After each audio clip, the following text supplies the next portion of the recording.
A new calendar year and start of trimester 2 of IBU Biathlon World Cup kick off this week at the hallowed Biathlon grounds of Oberhof, Germany. We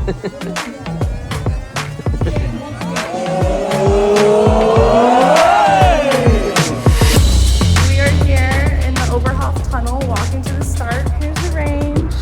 Volunteers, hi! And the stadium. Woo! It's gonna be fun. After a soggy pre-holiday in Le Grand Bornand, Oberhof took the hint and delivered more pouring rain, but even more difficult and gusting winds to challenge the women in the 7.5-kilometer sprint. And it stirred the pot as 3 first-time World Cup podium finishers vanquished the field.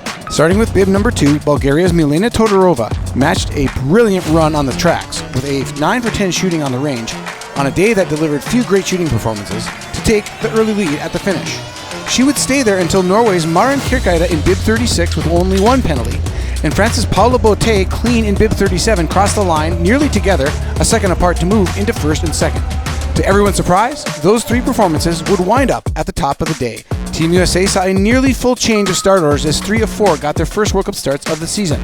Chloe Levens led the way in 74th with 8 of 10 on the range. Lone returner from period 1 Grace Castanway hit 8 as well and finished tied for 81st. Jackie Garzo hit 8 for 10, finishing 90th, 1 spot ahead of Tara Garrity-Motes, who hit 7 for 10, finishing 91st. The weather turned friendlier and more winter-like for Friday's men's sprint. France swept the podium with clean shooting Quentin Fillon-Maillet taking his first victory in 2 seasons, outlasting fellow clean shooter Fabien Claude by 14.9 seconds. Emilien Jacquelin missed 1 and finished 3rd for a show of French dominance, putting 2 more in the top 10 as well. For Team USA, Campbell Wright continued to be a factor at the top of the field, cleaning prone and leaving the range 2nd at that point, and 4th once everyone shot prone. But a missed standing put him out of the podium contention, still crossing the line 3rd at that point, and finishing 9th once the field was finished.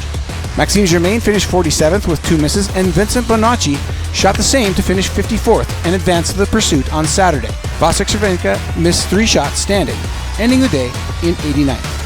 Hello, Campbell here, 9th place today. Really happy with that. Good skiing out there in Oberhof. I did a lot of tuck skate. So if you want to be a good biathlete, work on your tuck skate. Really important on a day like today.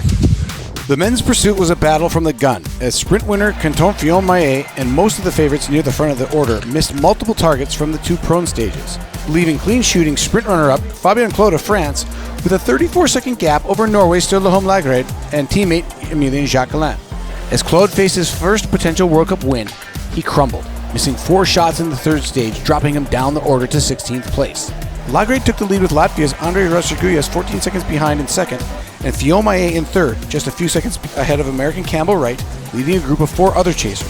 With 37 seconds in hand, approaching the final chute, Lagrade missed, opening the door for any of the 6 chasers, including Campbell Wright, to challenge him for the win. The Brew brothers both cleaned, with Tarja chasing Lagrade from 12 seconds back and Johannes from 16 behind.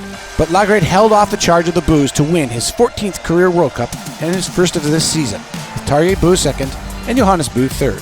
Campbell Wright fought at the front of the field for most of the race, but with 2 misses in the prickly final stage and podium places on the line, he drifted back to a final finish of 15th place. Wright has placed in the top 20, 8 of 10 races this season with no results outside of the top 30.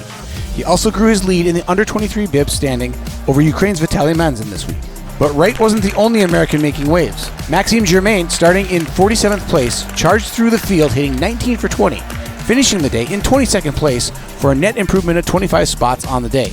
His pursuit time of the day was the 9th fastest of the field, making this Germain's best World Cup performance despite being too shy of his World Cup best placing of 20th from this short individual in Kontiolahti earlier this season. Vincent Bonacci moved up 2 places from 54th at the start to 52nd at the finish, hitting 16 for 20. I am ascending what they call the Bergsteig. I think for women it's the longest sustained climb of any World Cup course that I've ever raced. What goes up must come down. And I'll take you with me. Here we go. Woo! And of course, the famous Oberhof there.